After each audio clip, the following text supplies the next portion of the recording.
Hey guys, Dan and Moxy here. Just a quick word to say we're keeping all of these old UTS podcast episodes available to you, still free of charge, on all of our platforms. But be aware, now that we're independent, we are no longer the official podcast of Cheltenham Saracens Rugby Club. Also, all of our social media platforms will remain the same, but our SoundCloud page has a brand new address. You can find that at soundcloud.com/the UTS podcast. You are listening to UTS, the official podcast of Cheltenham Saracens RFC. Hey guys, come on in, sit yourselves down, put your headphones in, kick your feet up, whatever you want to do, just get yourself comfortable. You are listening to the UTS podcast, the official podcast of Cheltenham Saracens Rugby Club. It's officially 17. It's safe to say the less we say about 2016, the better. But it is now officially 2017, and hopefully 2017 will be a much better year for all of us, not just for those here at the club, but also for those of you listening at home, wherever you may be, in whatever country. As always, I am your host, Dan Lodge. I am joined by Mark Moxy Collier, and we are coming to you live, almost, from Sherry Corner in our clubhouse here at King George V. Before we go anywhere, please let me remind you that this is a completely amateur podcast produced entirely by volunteers. We don't get paid to do this, it's completely voluntary, and we bring you these shows for free, absolutely free, on the first Friday of every single month at soundcloud.com/Cheltenham Saracens RFC or on iTunes. We rely entirely on fan and listener support, so feel free to share the link and show your support for Facebook, maybe on Twitter, on LinkedIn if you use that, that's pretty cool too. Any kind of recommendations that you can give us, to give to other people to help us spread our little collection of shows, that's always really appreciated. And I almost forgot, if you or someone you know run a local business in the Cheltenham, Gloucester, maybe even Tewkesbury or Cotswolds area at a push and want to support the podcast without breaking the bank for advertising, you can get in touch with myself or Moxy right here directly by emailing utspodcast@gmail.com, and don't forget to state your subject as advertising. Not a very active December. The first team only had 2 league games in Gloucester Premier, picking up a win over Gordon League on December 10th, while coming out second best against Hokoko on the 17th in what was an unbelievably physical and hotly contested game. The Seconds also featured in 2 games with a win at a home to Stroud, and managed to back that up the following week with a win on the road to Long Levens. But unfortunately the Thirds were only in action once in December, which is still probably better than November when we did manage to get a game, and they played on the 10th away to Spartans in Gloucester. Unfortunately though, they were unable to secure a win, but we were just happy to have a team out. So, massive thanks to Spartans for that game. Hopefully January will bring a lot better performances and results from the Thirds. Time for me to hand over now to Moxy, as he's going to let us know how December treated the pups. Well, we didn't really play a lot in December. As I said before in the December podcast, when we played Widden, we lost that 29-37. That's all really we want to say on that. Our only other fixture in December was a game against Cheltenham Tigers. This is our 3rd match against each other this season, with a win at KGV and a last-minute try saw Cheltenham pick up a draw at Newlands. Both times the Sarries sprinted into a nice lead and then were pegged back. This game, though, took a different turn as the Tigers scored first after 2 minutes. We equalised but went in at half-time 10-5 down. The second half was a lot better, and normal service was resumed as the Sarries raced a 27 points to 10 lead, and they just let the foot off the gas and saw the Tigers come back. Luckily time ran out and the pups picked up another win with a 27-22 scoreline. Our tries that day were scored by Charlie, Joel and Joe. Only scored 2 this week. Keane kept up his good form with a Bhoot to convert twice and slot a penalty. Our men of the match were Joe and Leo D. You might wonder why we have men of the match. The reason for this is because what we do is we nominate one of ours and we nominate one opposition player, and we asked them to do the same thing. Cool. Also, I want to give a quick mention to all of those who turned out on Boxing Day to pull on the jersey and take part in our traditional over 30s versus under 30s match with, again, the under 30s bagging the win. Now, I know, Moxie, you're itching to talk about this because this is all I heard on the day. For those at home, tell us about your try. Well, basically it was an interception. I can't remember who passed it. Who passed it out. I found myself in the 10 channel. Don't necessarily know why. I was playing on the wing that day. But caught the ball. Well, I thought I caught the ball. See, you could have just worked that into it. I drifted inside to run a really sweet line. Not necessarily. No, you've ruined that a little bit there. I was loitering really. Caught the ball. Well, I thought I caught the ball. Unfortunately, with one hand, it sort of. Well, the referee thought it went forward, but it didn't. Maybe that's something for February. We'll get Sean on. Justify it. Justify disallowing the try. Now, you'll probably see it through the title of the episode, Aviva Premiership touch judge or assistant referee, I think they're called now, Phil Waters, joins us in Sherry Corner for our January episode, the first of 2017, and we discuss his life throughout rugby, how he entered it, how he transitioned from playing to officiating, and the various places and experiences he's had doing both of those. As a change of pace, this month we decided Moxy is going to lead the interview. As a bit of a history with Waters, I feel I'd be a little bit out of my depth. So I think it's only fair to let the more experienced man take the lead on this one. So here it is, our chat with Phil Waters. We'll be back right after this. Hope you enjoy it. Phil Waters joins us on the podcast for our first of 2017. Hopefully everybody listening at home had a really great Christmas and New Year, or Hanukkah, or I think it's St. Lawrence's Day they celebrate in Sweden. God knows, whatever you celebrate, hopefully you had a really great holiday season. I'm going to hand over to Moxy, because he's the man with, and I don't mean this lightly, I think he literally has about 3 sides of A4 paper with questions here, so there's going to be a lot of editing for me to do. But it's better than having too little, so happy days. Hand it over to Mox, who's going to fire in with some, hopefully not too controversial questions. Right, Phil, first of all, you helped to raise over 800 quid with the auction items you donated. Big thanks, not only for that, but for your help on the day with the whistle and with the other refs. Pleasure. No, it was very enjoyable. Good afternoon, great cause. So it's nice to be a part of it, to be honest. Good. Well, might as well go straight to that. Did you enjoy the day? It's a fabulous day, isn't it? I mean, everyone knows that Sarries is a proper person's club, old-fashioned rugby club. There's not many left now. And you know, it's about the Sarries family, and I've come to discover that over the years. And they always put on a good show, and if they put their mind to it, like they did on that day, raising money for a good cause, you know it's always going to be a good day. So yeah, really pleased to be involved, and obviously we have local referees that get involved as well, and it's an opportunity for me to do some stuff with them as well, which is really quite helpful. So ultimately it's about raising money for the cause, and just to be involved in it is a bit of an honour and a privilege. So yeah, happy to be involved, and long may it continue, is what I say. Good. Just to put you on the spot there, you coming back next year? Yeah, absolutely, 100%. For the right fee. For the right fee. Yeah, I should have seen that coming, to be fair. Yeah, obviously next year, this year, we want to raise more, don't we? It's 2017 now. It's last year's podcast, Sevens tournament, which is something I keep constantly making mistakes on. Oh yeah, let's go with this season, because the season joke overlaps the two, doesn't it? Yes, that's a shout. Political correctness, right? Okay. There. Just a quick question. Something I've wanted to know probably forever. Where did daddles come from? Daddles? Oh, crikey.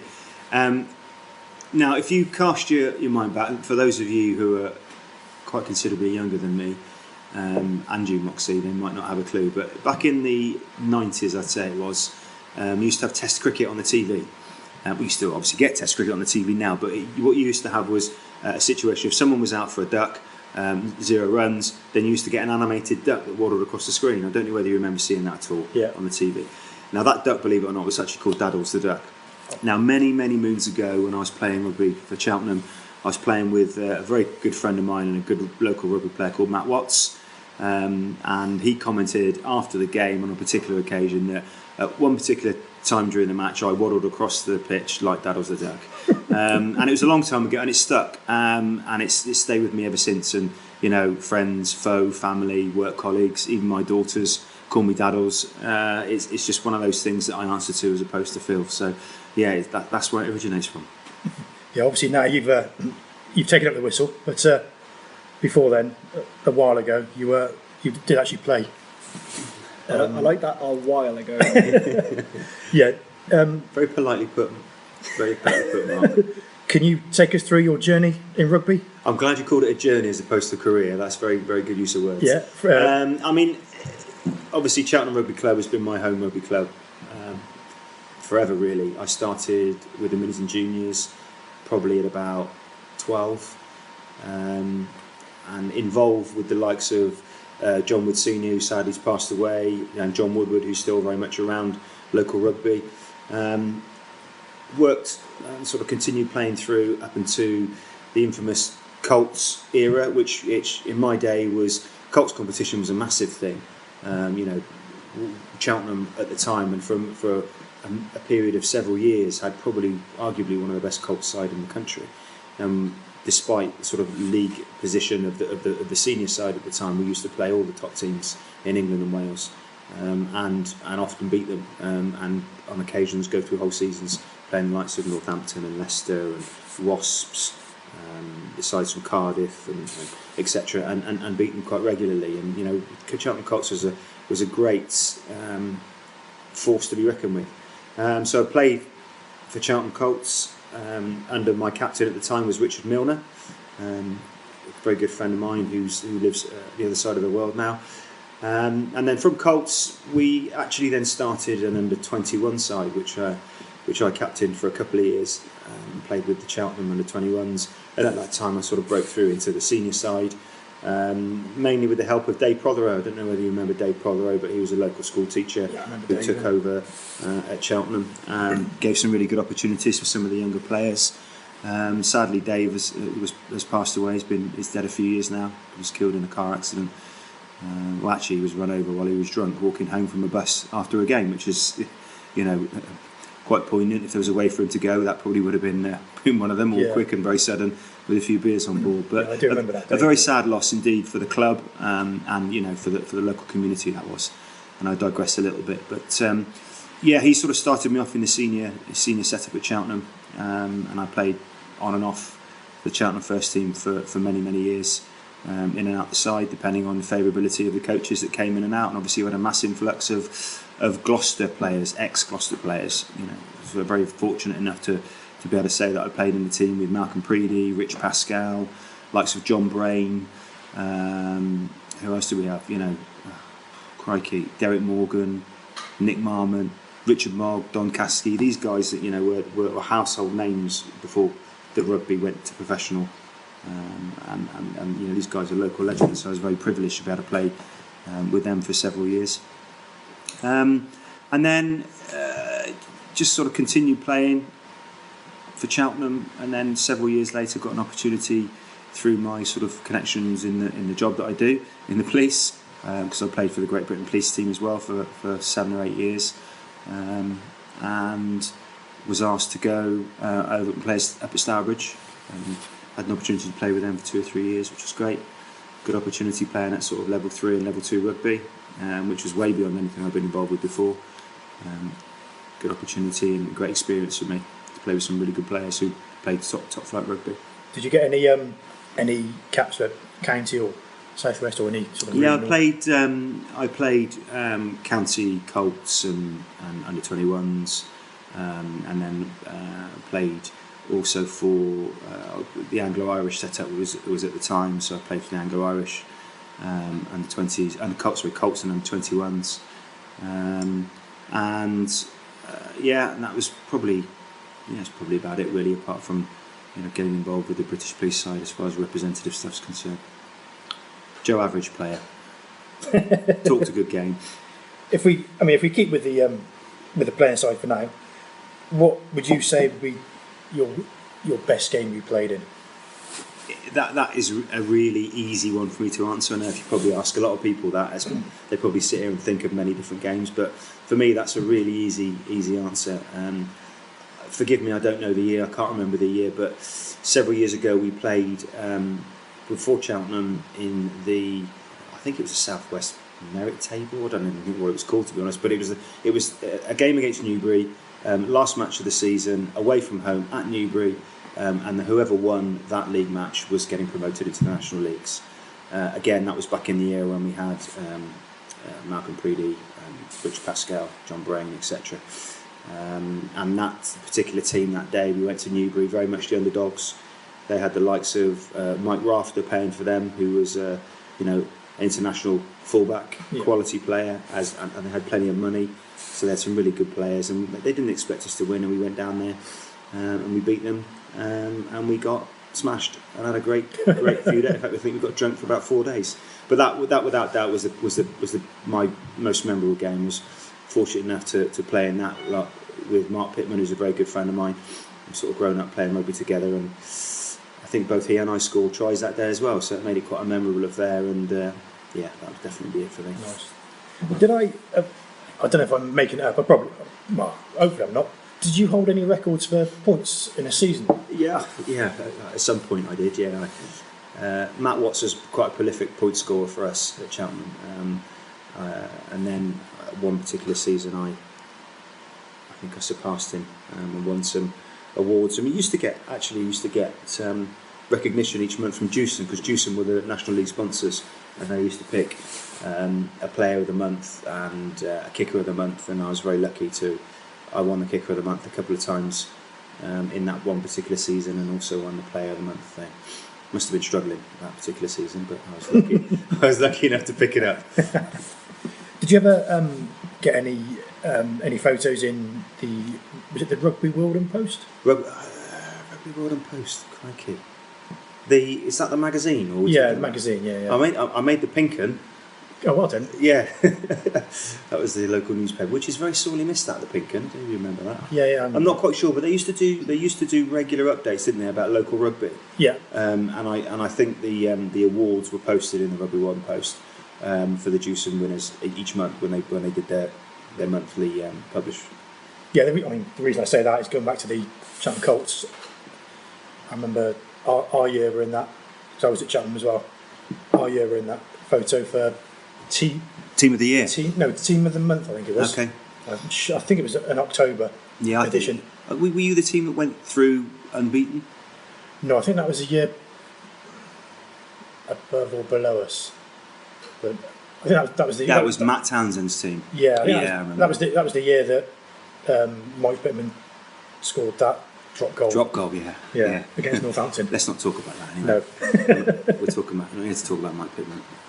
Yeah, okay. Going on to now, obviously refereeing. Were you still playing when you took it up, or did you stop and then? I've been very fortunate that I've known the likes of Chris White and Alan Biggs. Again, another one who's talking about people who passed away. It's quite sad, isn't it? But just shows you. Alan Biggs, who recently passed away, I've known them for many, many years. Played cricket with them for years and years. And Chris, was a good friend of mine, who always said to me, "Get involved, come on."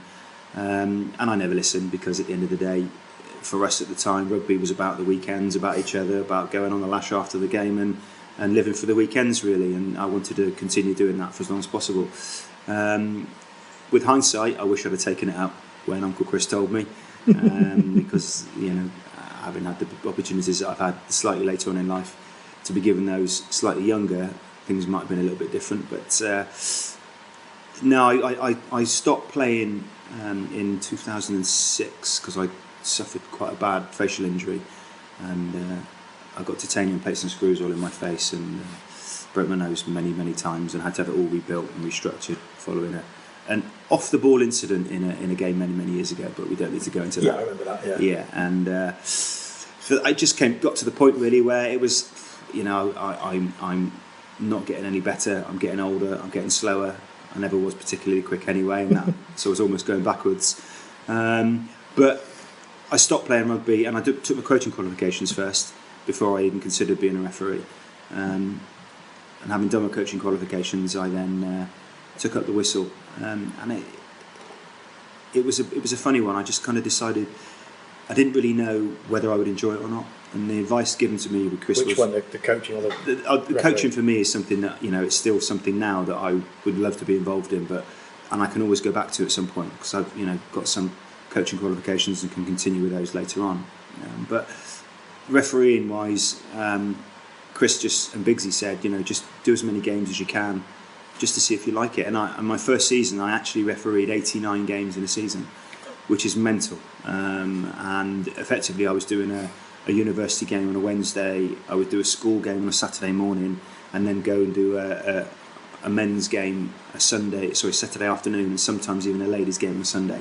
So 4 games in the space of a week, really. And I felt I needed to do that, really, just to find out whether I really liked it, and I did. So I carried on with it. Okay. With constant travelling, loneliness, abuse and shouting from some idiots on the sideline, are there any good points to refereeing? They are the good points, Moxy. I consider it a challenge. You know, you get that at every level of rugby. You know, from when I first started refereeing level 12, level 13 rugby in the first few weeks I started to, you know, in my last game I was at Bath against Exeter on New Year's Eve. So, you know, it's you get that at every level again, but that's just about passion for the game. That was the game. Obviously, you were on TV, so you've done your hair and everything. It was noted that you seem to know a lot about front row play. Doing what we do, Moxy, operating at the top level in the professional era, it's important for us to know a lot. And in fairness, you know, we do a lot of work around a lot of pre-match and post-match reviews and work on all the clubs. We have to be prepared going into that game. You know, when you're involved and fortunate enough to be involved as I am in the Premiership and European games, you have to be prepared. The referees are expecting you essentially to referee that side of the scrum for them, and you have to know the dynamics and understandings of. I say no, you know, it's a dark art that only those 3 in the front row really understand, but we have to have a good idea of the mechanics and how it all works, and we have to get involved and make decisions. So it's in your best interest to make sure that you roughly get it right, and hopefully we roughly get it right. You know, sometimes we get it wrong, but it's about holding your hands up and more importantly learning from that. But front row is a tough one, but I've certainly worked, because I was a namby-pamby back, really hard to try and understand how that works. I don't know that I'll ever fully get there, but I'll keep trying. Keep trying. You've been known to have appeared on many TV screens as a touch judge at a championship, and more recently. Excuse me, right, it's it's an assistant referee now. It's not a touch judge anymore. It'll always be a touch judge. Championship and more recently Premiership level, where like you say, you just done Bath and Exeter. I'd like to say, obviously, congratulations on hitting these heights. But many people would like to know, apart from marking a line out where the ball has gone out, what else do you do? Well, that's it, nothing. No, you pretty much touched on that just now. Yeah, as I said, you know, we're assistant referees now, not touch judges. I think that's because the game has recognised the requirements that we have. We're there ultimately to support the referee, and we work as very much a team of 3 and with the number 4, so a team of 4 on the day. Every decision that we make is massively scrutinised, certainly working with the RFU. There's a pre-match and a post-match review system that is in place. All the information, essentially every time the whistle is blown during a game, it's documented on this particular system, and every time you either put your flag up or don't put your flag up, or make a decision or don't make a decision, you have to justify that. And this information all then gets shared with all the directors of rugby, both in the Premiership and the Championship. So it's about being completely transparent. And if you're not performing, and if you're not getting the decisions right, if you're not, you know, people think touch is an easy thing. It's not. Under the pressure in front of, 15, 20,000 people, when the ball is kicked out of someone's hands, you're not sure whether they're inside the 22, outside the 22. It blows across the line, and then the wind blows it back in again, and you're like, oh, what do? Do I put my flag up? Don't I? So it's little things like that, how they catch the ball, and it's a bit of a dark art. I would encourage everyone to have a go at it to get an understanding of what it's like. And I'm more than happy to share some online AR testings with your podcast so everyone can have a go at them and just to see how you get on. How about that? I'm all right. I did touch judging for... No. In fact, Moxy, I do remember you touch judging many, many years ago when we played in the Sevens tournament. And if I remember rightly, you actually came on the pitch and assaulted one of the players with a flag. Is that right? Pontypool. Correct. Yeah. Okay. Yeah. Do you want to talk about that? I like the way you didn't even try to argue that, because I know exactly Infamous what in you're Cheltenham talking Colts era, I believe. Yeah. Yeah, no, their hooker decided to stamp on one of our second rows, and I took a bit of exception to it. And as he came past me, I let him have it, as they say. It's fair to say I don't get that involved. Because the players are much bigger and much harder than they used to be. Yeah. Well, he's quite big. about. Personally, I'd love to see you insert a flag into Dylan Hartley. I might have to cut that out. Everyone's entitled to their opinion. Yeah. I hope you're listening to that, GRFU, before you start stabbing me over the... Actually, no, I tell you what that comment is in reference to is we interviewed Venus, Scott Rowe, Yeah, I know who Scott, obviously yeah. runs the first team now. We were discussing referees, and I said it's purely just, like you said, it's a passion thing. You know, occasionally red mist, it's nothing deliberate. And it was quite interesting because we had that discussion on the podcast and put it out because it goes like the first Friday of every month. And I think it was the morning of the Saturday directly after it. John Bradley, big RFU, make sure you respect the referee. We've got this email from the GRFU. And I was like, oh, that's Timely. That's a coincidence, isn't it? What Timing. I would say is this: is that the level that you guys operate here at Saracens and the levels that because you've gone up the leagues, you go up and down and all servicing all the local leagues in and around Gloucestershire and the southwest. Referees at the end of the day, despite what you might think, they don't go out to make mistakes. Every decision that they make is an honestly upheld belief that they made the decision and they've got it right at the time. Yeah. But it's like that thing, though. Hindsight's 2020. Yeah, exactly. Just on that, there, I have got a question on that, and it's when you actually blow the whistle for an infringement, do you instantly know what law has been broken? Are they laws or rules? They're laws, aren't they? They're definitely laws, Moxy. Yeah. Please don't refer to them as rules. Do you instinctively know what law has been broken, or do you you just see something's been? I'd like to say yes. happened? I'd like to say yes because ultimately you've blown the whistle for a reason.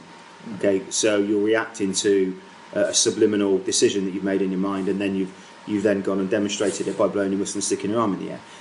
It's our job, referees, touch judges. I've refereed a lot to a good level as well. Assistant referees, you mean? Assistant referee. Sorry, yeah, God, dope. And you have to know the law. That is your bread and butter. It's about the law of the game, and even players up to the Premiership level don't necessarily fully understand all the laws of the game and the intricacies around the laws of the game. But that's what we do. But more importantly, there's a lot of laws in the game at the moment which are down to interpretation. I think that's key, and that's a key message that we need to try and get out to people: is that we will get it wrong, and that this is the royal we here. We will get it wrong, but the decision we've made, we think, is right at the time. If for whatever reason things are proved wrong, then the best referees are the ones that come off the pitch and say, actually, do you know what? I could have done that better. Yes, I got it wrong, and I'll learn from that. And that's certainly how I improved as a referee over the years, was by recognising when I got it wrong and admitting you got it wrong, because it happens. Yeah. You do find yourself situations where you've blown a whistle and you've made a decision, and instantly you think, oh, damn, I've got that wrong. I have got that wrong. I'm just going to try and blag my way out of it now with all the that I can to try and get through. To try and get through it. And that happens. Sometimes you get away with it, sometimes you don't. Yeah, I mean that question really was sort of pushed towards me from Stuart Cooper, who's actually a referee himself. Yeah, Stu could have been a really good referee. So I hope that answers his question. Could. He's a terrible player, so he may as well be a referee. So, I mean, do you miss playing? Not anymore, only because I don't miss waking up on a Sunday morning and being in pain. And my body's a bit of a train wreck. I've had so much surgery. I've had 16 general anaesthetics in the last 10 years. So I've had lots of surgery as a result of rugby, whatever, So I don't miss that side of it. What I do miss is the Saturday afternoons and the post-match shenanigans with the lads and families and kids now, because we've moved to that part of our lives, haven't we? Yeah. I do miss that, because that is a big part of people's lives still, and certainly that's what's demonstrated in a club like you've got here at Saracens. It's fantastic. You know, you come down here, you bring your kids, you bring your families, everyone's cheering the sides on, and then afterwards, regardless of what happens, you could have a 30-man brawl out there. Generally, everyone's in here, and come 7:30, they'll all be on the chairs and they'll all be naked, won't they? And then Morris will ring the bell, and everyone will be drinking schooners of sherry. So it's things like that that are important, I think. Do I miss it? Nah, not really. I was going to say as well, I'd just like to comment on that whole standing on the sofas naked. He is absolutely telling the truth. Yeah. I've seen it. I've fortunately been part of it. But we had an Elvis tribute act up here at one point, and I was behind Naked Elvis? Naked Elvis. Yeah. I came out to get glasses, and I think it was... I don't know if I want to name drop, because I don't know if it was necessarily her, but I'm going to throw it out there anyway, and she'll probably attack me for it, but whatever. I'm pretty sure it was Jane Fishwick. Was it Jane Fishwick? It was one of the women. Jane Fishwick was a naked Elvis. No, she ended up getting him naked. What did Billy have to say about that?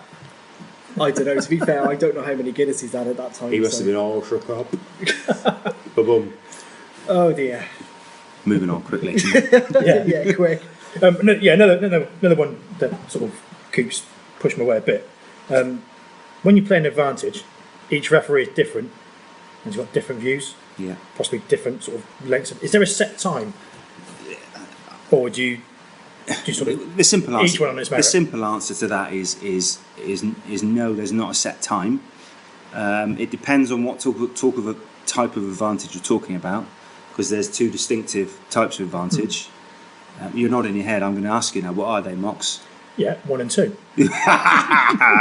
You've got penalty advantage, yeah, obviously, and you've got scrum advantage, yeah, and they're very different. Teams might want penalty and might not necessarily want to scrum. So you've got to assess how the game's going, communicate perhaps with the teams, make lifetime decisions. But it's about the team having an opportunity to take advantage of that advantage, if that makes sense. Yeah, definitely, yeah. And so there can't be any set time applied to that. And it is very, very different, and it's very much down to interpretation, and every referee will see it differently. The most important thing is, though, that you might referee it one way, I might referee it another. As long as you are consistent in what you do throughout the game, then I don't think the players can have anything to moan about. If you're consistent with both sides and you do the same thing for both sides, then that's the best outcome. Right, yeah, so obviously no set time, but is there sort of a set distance you'd go? No. There's not really. I mean, it's just about just got to play it as you see it. Yeah. What if it's like a knock-on advantage, a scrum advantage, and if the ball is, for example, at the top levels, if the ball is given to a team and they then hoof it 50 metres down the field, their advantage is they've made 50 metres, so the referee will naturally call advantage over. Yeah. So it's not necessarily about having possession and advancing 10, 15 metres down the field with possession. If you gain some sort of advantage, whether that be possession or territory, you can call it over. So there's no set times, and it is a really difficult one. It's a question that everyone asks. As I said, all I would say to people is that, and to referees out there at whatever level you're doing, it's just about being consistent. Yeah. Is that the answer you wanted? That's the answer I got. So, yeah, I suppose it is really. I asked you about your favourite game. Yeah. What's your favourite game you've refereed? Because obviously you've done World Cup. I never refereed the World Cup, obviously, okay, but I was fortunate enough last year to be involved in the World Cup. Have you done any sevens? Yes, been involved at the Marriott London leg of the World Sevens for the last 4 years, which is great, a great atmosphere. They changed it slightly last year. It used to be very much the Saturday was 80,000 people, fancy dress, everyone getting drunk, but there was a couple of incidents in and around the railway tracks close by, so the police had to get involved and reduce the numbers and made it a family affair. But I have been involved in that. I've never travelled abroad, as in on the Seventh Circuit, right?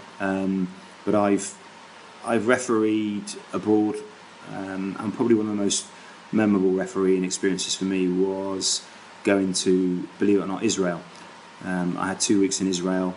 It was quite a bizarre story. I turned up at the airport with Alan Biggs and 2 other guys, and as you can imagine, the security checks to go to Israel are pretty pretty full on. And they individually interview every single person before they get on the plane. So they asked me, "Why are you going?" And I said, "I'm going to referee rugby." And they went, "We don't play rugby in Israel." And I went, well, I hope they do, because that's where I'm going. But long story short, we were lucky enough to be invited over to a thing called the Maccabiah Games. The Maccabiah Games is the third largest sporting event in the world, behind the Olympics and the Commonwealth Games. And I didn't know about it before I was invited to go either. And essentially it is the Jewish Olympic Games.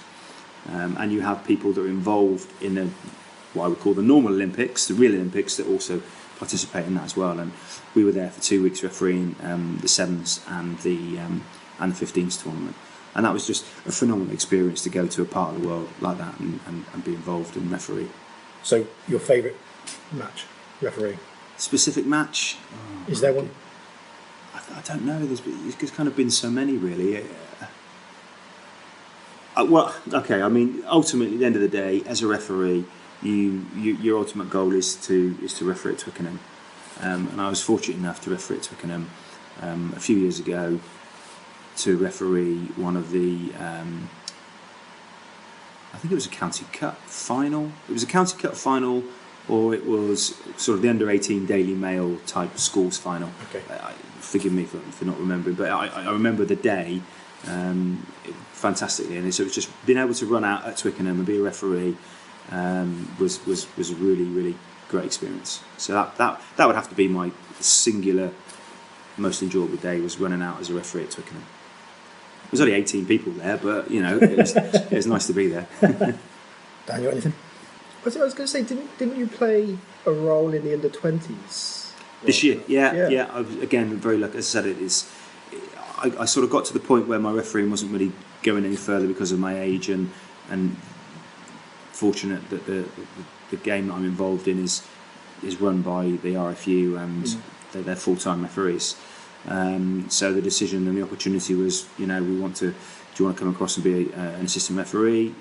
Yeah, and that was a wise decision in my book, because it got me involved with several fixtures at the World Cup, which was great, and then also I just recently did the under-20s World Cup, which we held up here in sort of Manchester, around there. So yeah, that was again another great series of. I was going to say, were there any matches from that really stand out for you, or was it all just kind of like? It's just a great experience. Yeah, it's just all just a great experience. And you're talking about lads that, certainly from the England side, who, because obviously they went on and won it.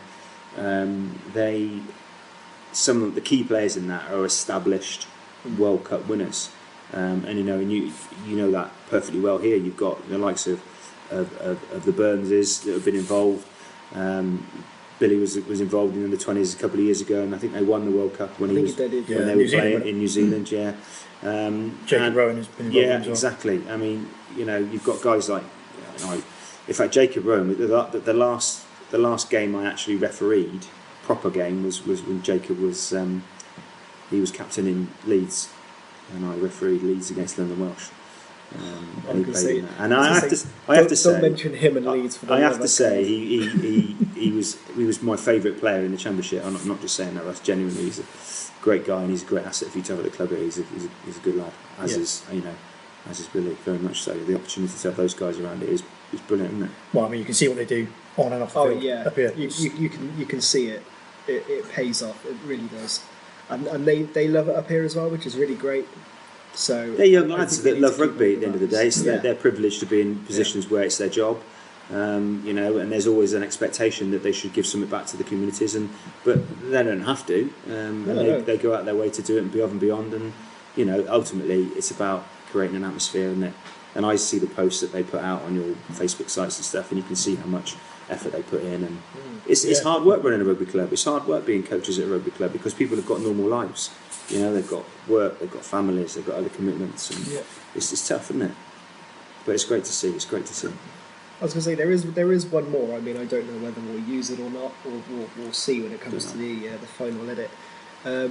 This is going back a good number of years. Now that you mention working at the Under-20s World Cup, I get flashbacks to New Zealand playing against Ireland. This is senior level, and Willie Anderson challenging the hacker. Yeah. Right, and I'll explain where I'm going with this. And he marched the team up and got right in their faces. Yeah. And at the time, the New Zealand lads were like, he's challenging the challenge. This is amazing, and it's the best thing ever.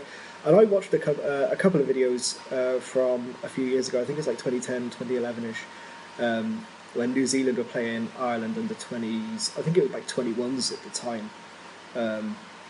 In New Zealand, and the New Zealand under 21s challenged the hacker, and the New Zealand media and the commentators absolutely lost their at how disrespectful it was.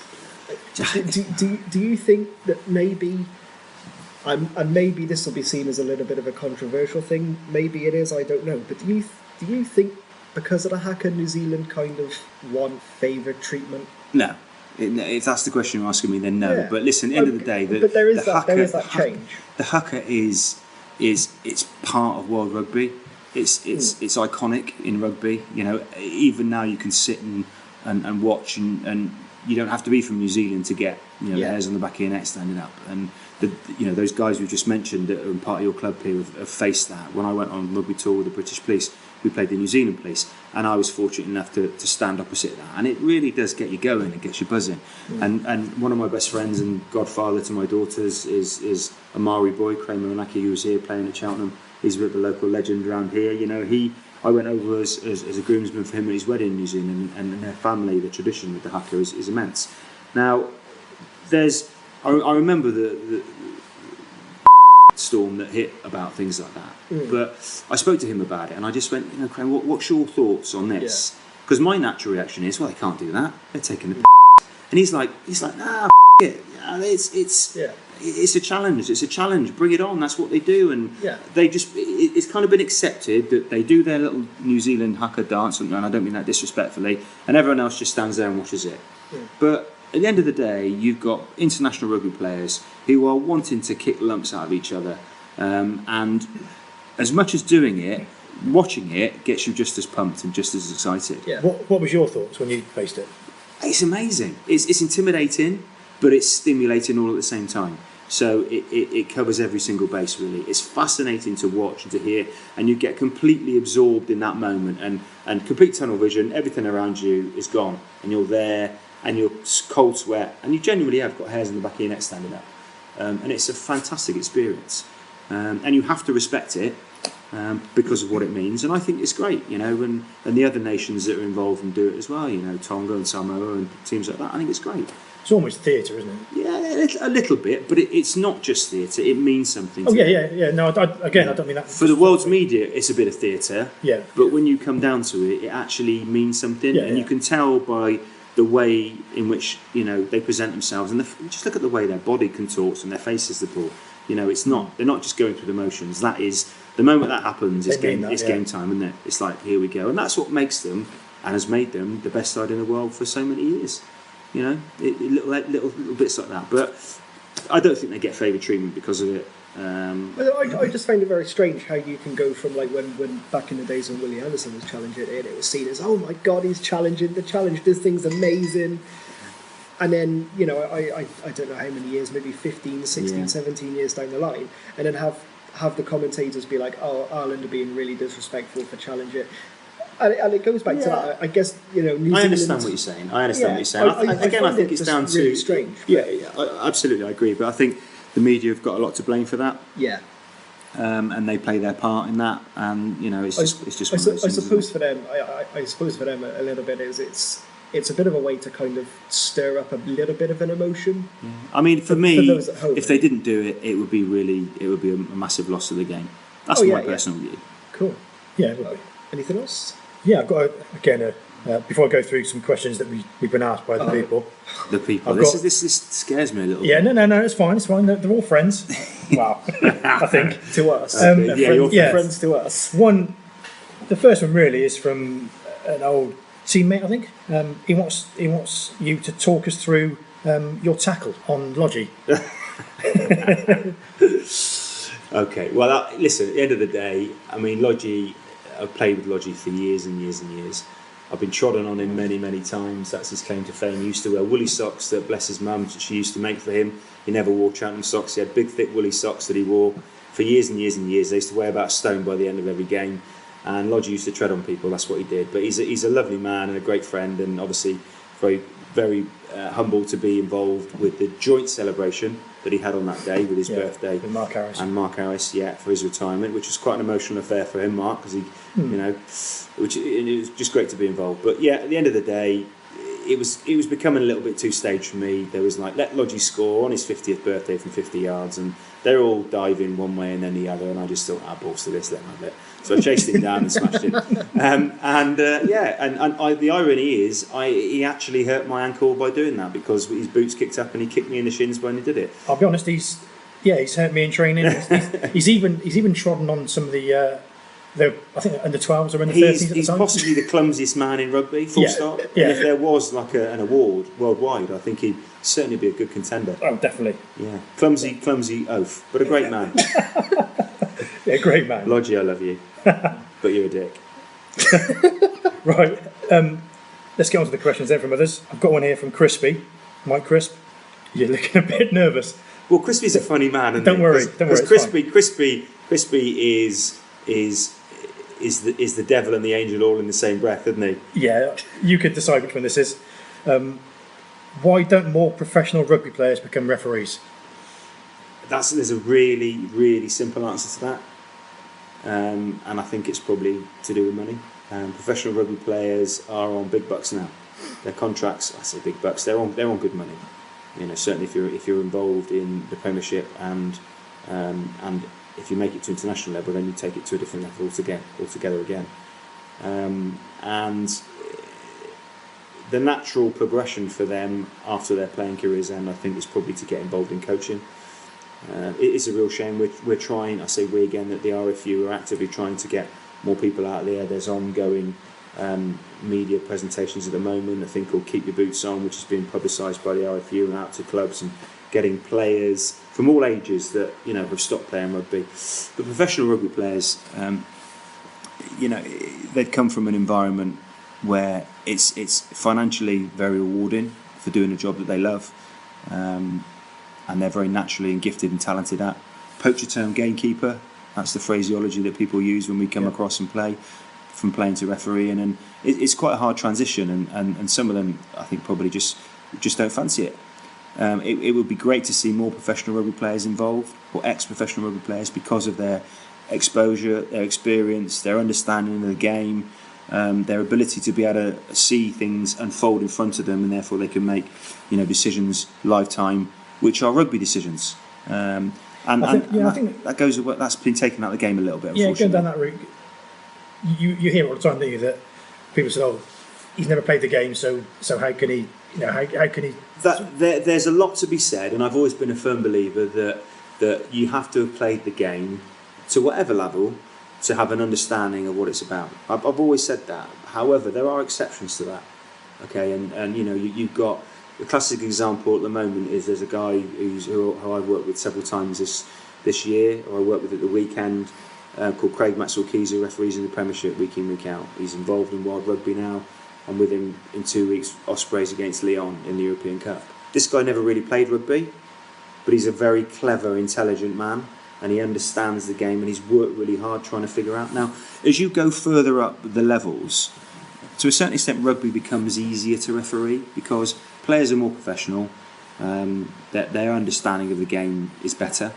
That's no disrespect to the lower levels, but they understand the laws of the game much better, and they're coached because they don't want to give penalties away, because if they do, then they don't get picked, and they want to be playing at the top level. So, ultimately, at the end of the day, you can learn how to referee. When you get refereeing at the Championship and the Premiership, it's the teams involved there don't necessarily want you to have a feel for the game. It's about correct outcomes. It's about the right decision and the right time.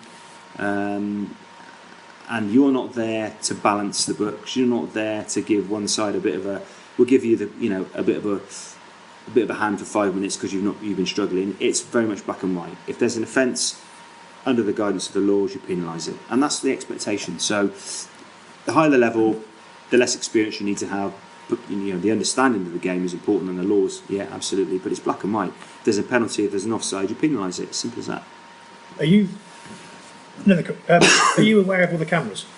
Yeah, definitely. I think that's the first thing you do when you go to a ground. If you've got a live game, I think it's something like 9-10 cameras you have. Does it play on your mind when you're? It doesn't play on your mind because you can't let it detract from what your job is, and you have a specific job to do on the day, so you have to be focused with that. So the thing that you're aware of is where the cameras are and what you say and what you do when you're near the camera. Got to look good.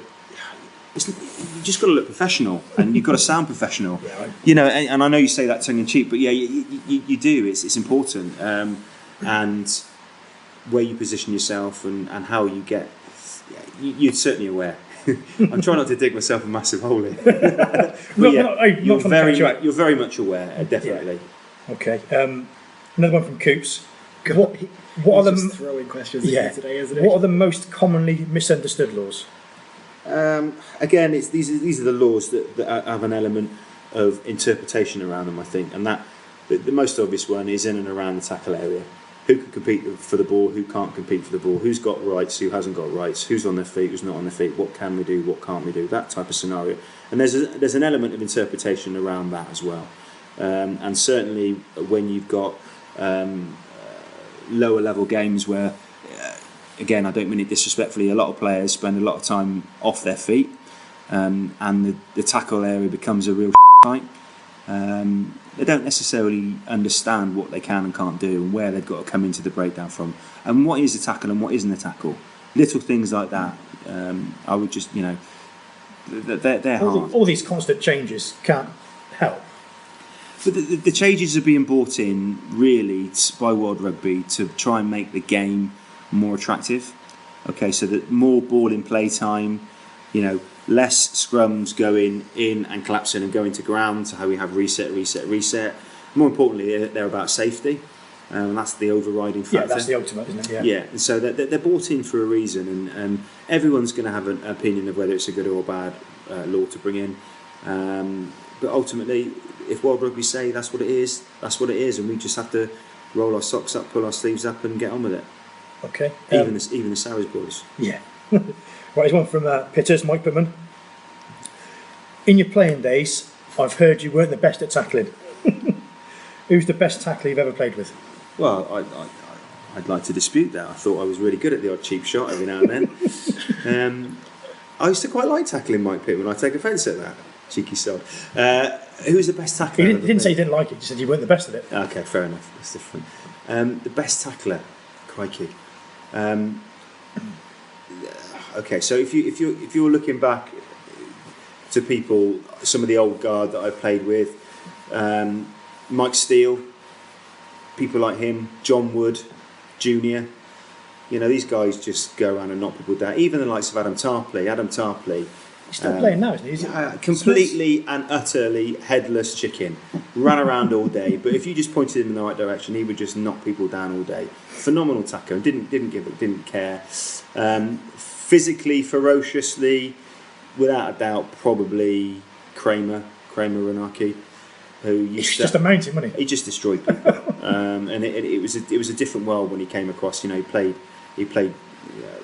representative rugby for New Zealand and played for the Bay of Plenty. He played a good level of rugby, and then obviously after Cheltenham, we tried to bring him down to boozing and drinking and womanising. And we did quite a good job of it to a certain extent before he got his gat to get him off and play at Bedford.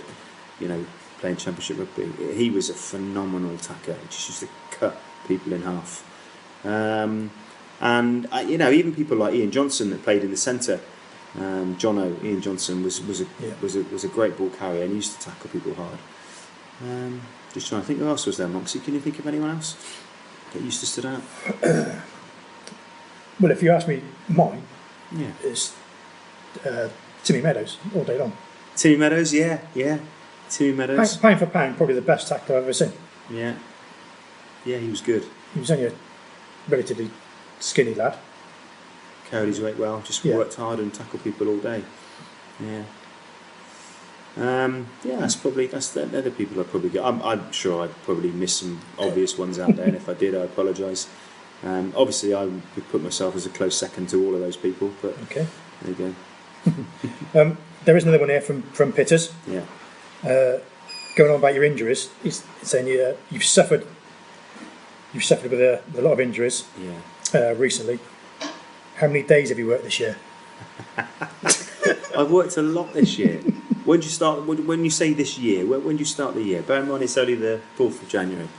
I've worked every day this year. Every day? Yeah. Every single day. I haven't missed a day this year. Oh. Okay. Well, there you go, Mike. There you go. Ross Freebury, not going to ask yours, mate. The answer to his question is look at the McPherson report. The answer is probably yes. Okay. No further comment. Oh, we're getting sued this time for sure. Somebody asked me that. I think it was Mike again, or I might have even been his brother. He didn't say. It looks like you enjoy a meal. What's your favourite food? What's that supposed to mean?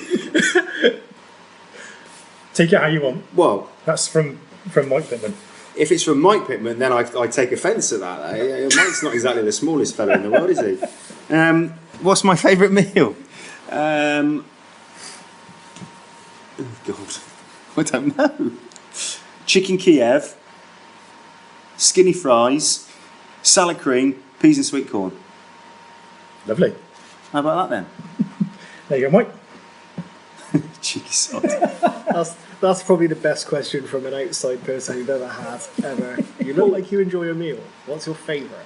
Bless him, he's 20 stone for God's sake. He's killing me here. I don't know if I've got this here as well. I don't know if you want to go through this. It's basically who would be in your best team that you've played with. Oh, crikey, that I played with. Crikey. You want me to name a team? Yeah. Damn, that's difficult, isn't it? I mean, Minis, Juniors, Colts. I'm very old. Police. I've been around a long time. Whoever. You know, I've been around a very long time and been lucky enough to play with a lot of different people. I'll just name a couple of standout players. Yeah. Okay. Being probably the best fly half I've ever played with. You know, Crispy was a great player. Don't get me wrong, Chris was a great player, but probably for me the most talented fly half I've ever played with is Neil Matthews. Neil Matthews was at Gloucester, and I think probably injuries aside, he probably would have gone on and got full England caps.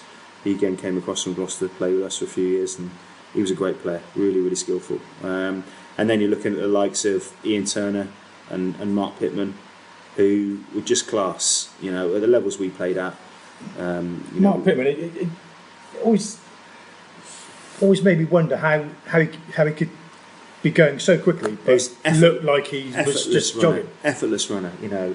He just has such a long stride, great ball skills, and Turns was just a workhorse. And you pick those two. I think Turns played with about 80 different centre partnerships during his time at Cheltenham, and I think he played almost every single position on the pitch as well at some point over the years. Right.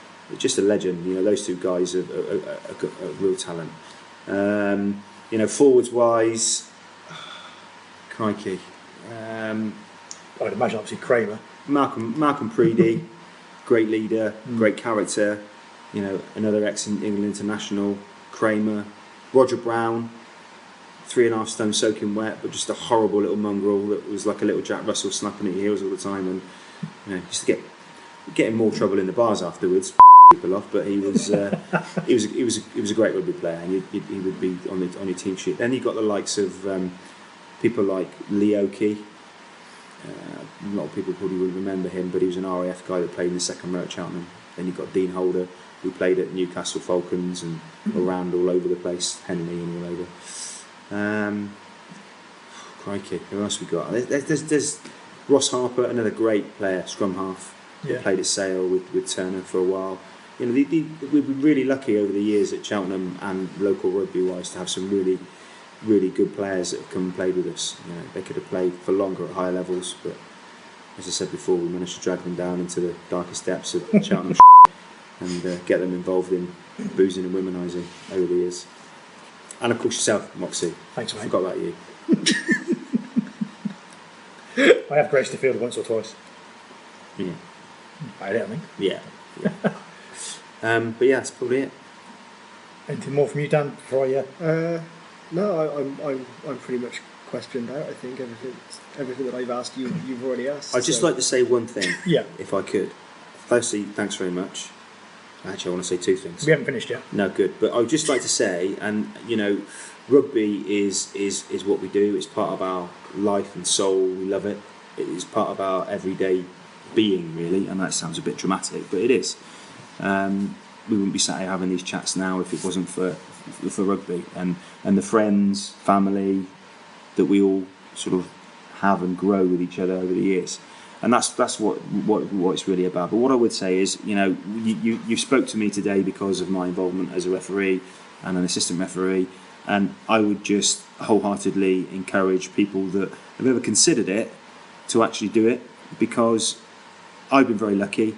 In a short space of time, I've gone from refereeing kids rugby to being involved in, last year at the World Cup, and those opportunities are there for people, and give it a go. There aren't enough referees out there. Without a referee, clubs can't play. Second teams, third teams, which is the heart and soul of most rugby clubs. Yeah. Obviously, the first team is what it's about as far as results and moving forward. But the second, third, fourth, juniors, colts, minis, and juniors, they're vital. They need referees. So get off your arses. Do your qualifications. I can help people if anyone's interested in getting involved in refereeing and doing some coaching qualifications and courses so that we can do it properly. Please get in contact with any of you lads and let me know, and I'll happily help out. Yeah, at the end we'll give you a chance to check out. I don't want to say anything else. You got any tips for, like you say, with the kids and whatever? You got any tips that you give to the youngsters, the under 14s?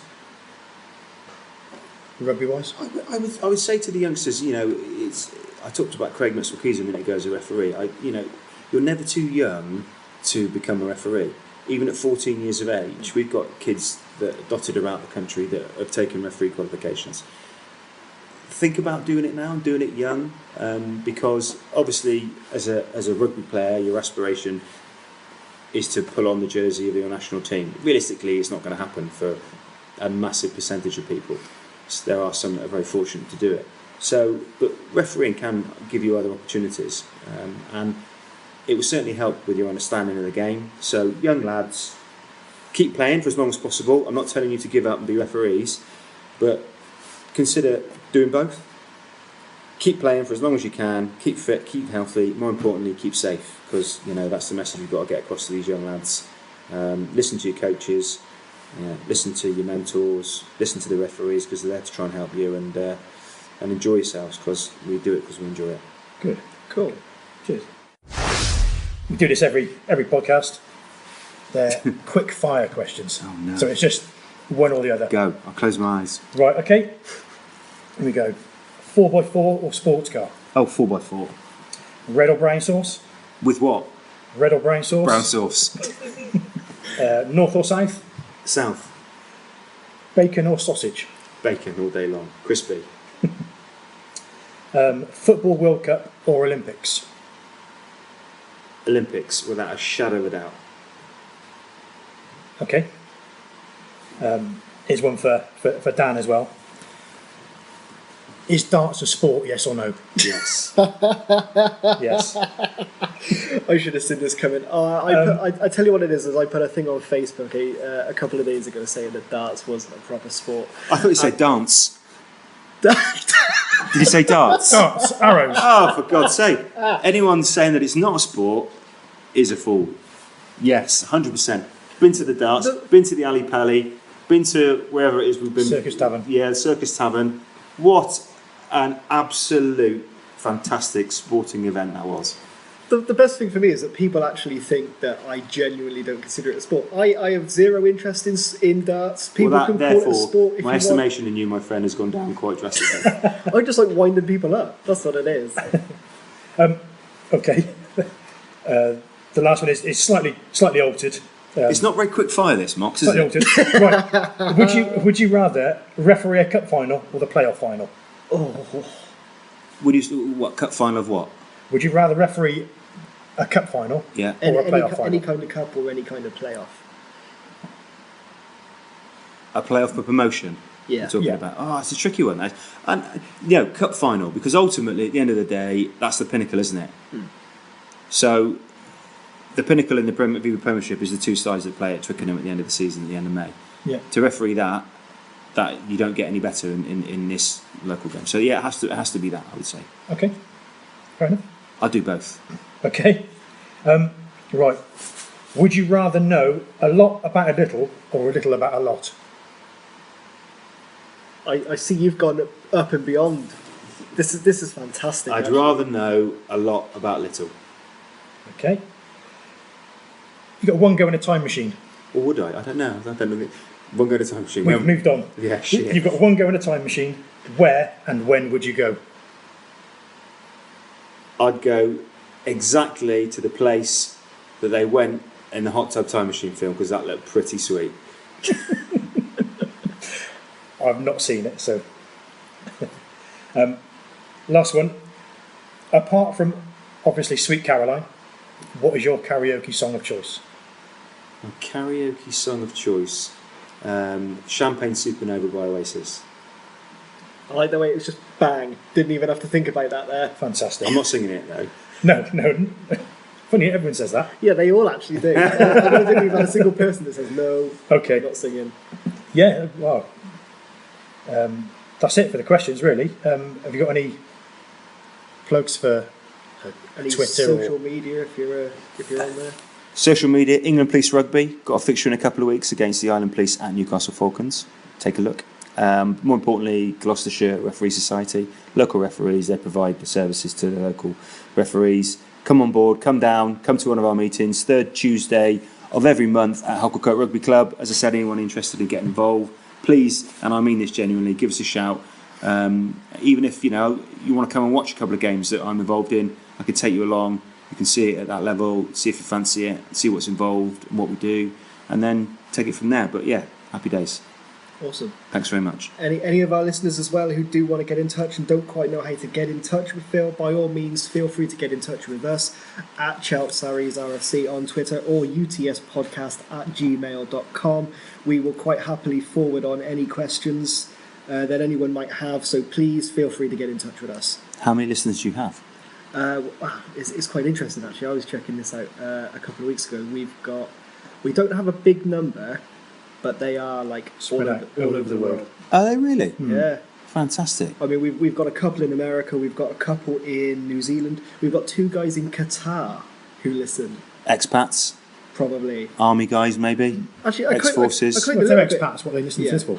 a little bit of me hopes Ba-bum. that they're not, and they're just random people who just like listen to our podcast. Yeah. I don't know, but yeah, There's got to be a tenuous link somewhere, isn't there? Because you wouldn't just yeah, I think so. inadvertently stumble across Cheltenham Saracens podcast, would you? No. I don't know. To be fair, it's Would not. you? It's Saracens is that the Saracens clubs all over the world, aren't they? yeah, So yeah, I mean, fantastic. it's available on iTunes as well. So There we go. There's another great plug. Anyone, yeah.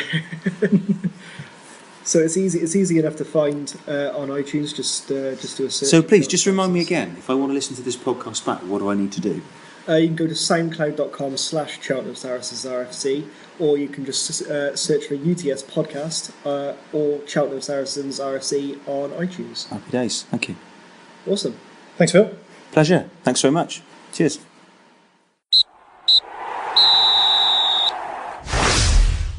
Well, who would have thought? Sitting here, first podcast of 2017, having a civilised conversation with the referee.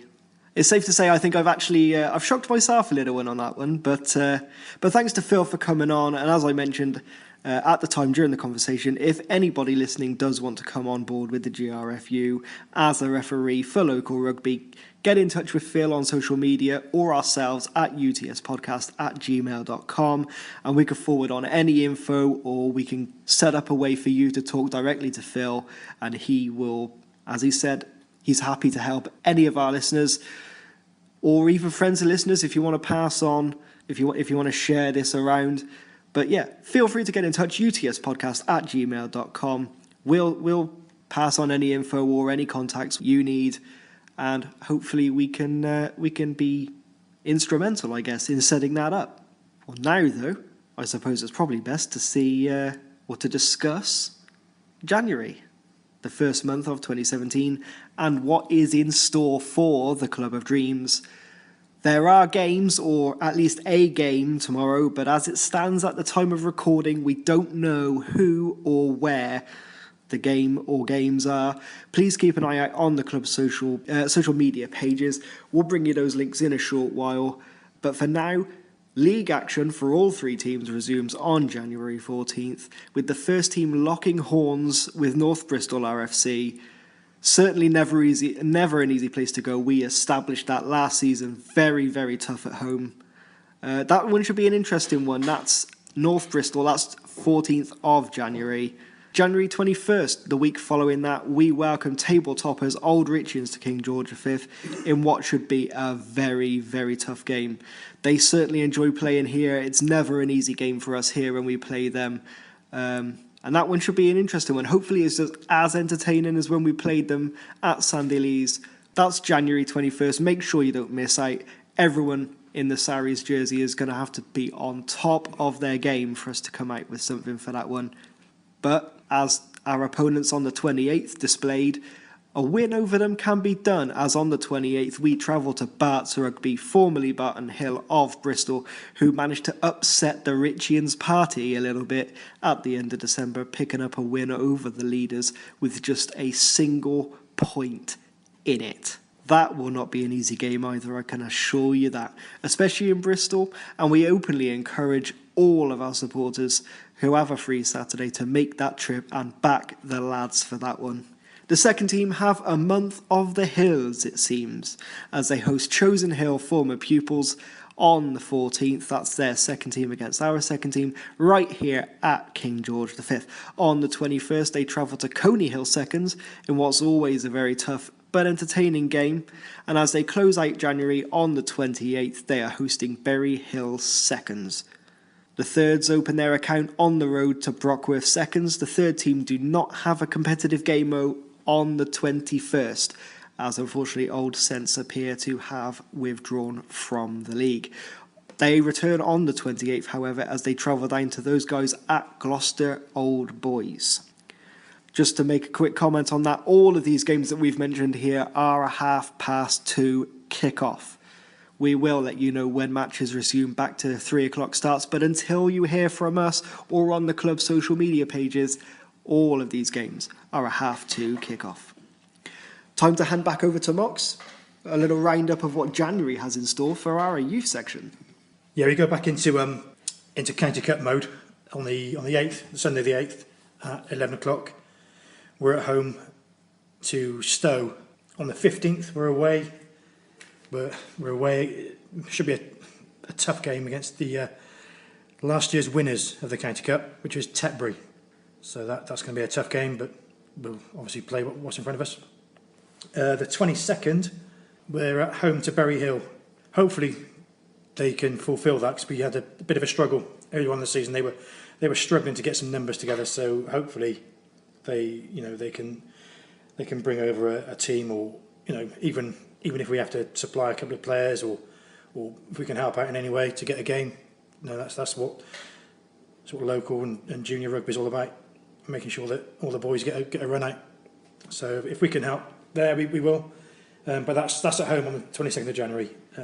Apart from that, that's all we got. Cheers for that, Mox. Hopefully we'll see the under-14s pulling out a few wins, as well as the senior sides.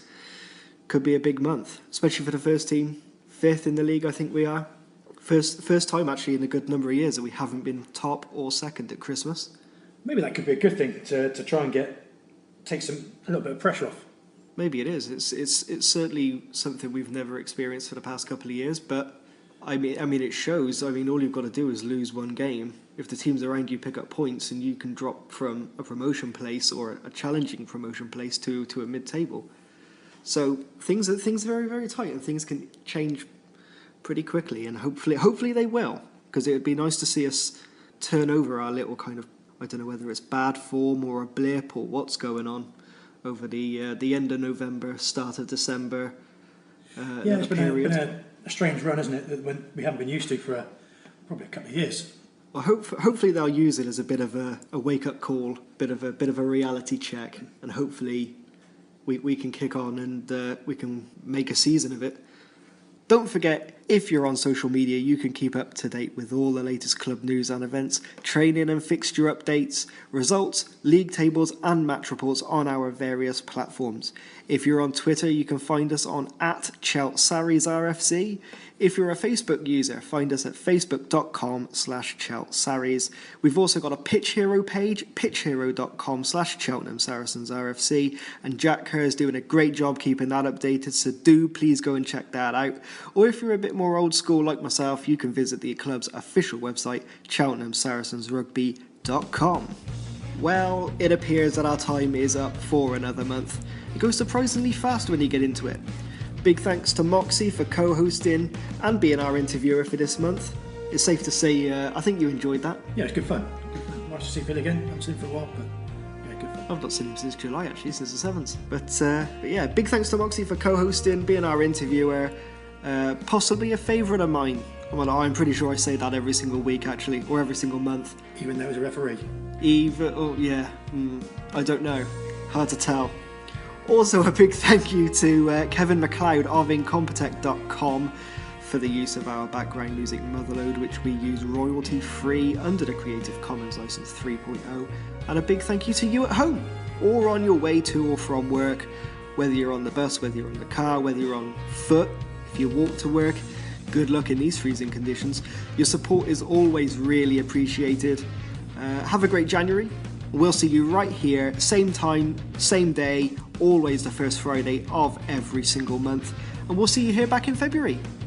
Thanks for listening, and up the Sarries. Up the Sarries, pups.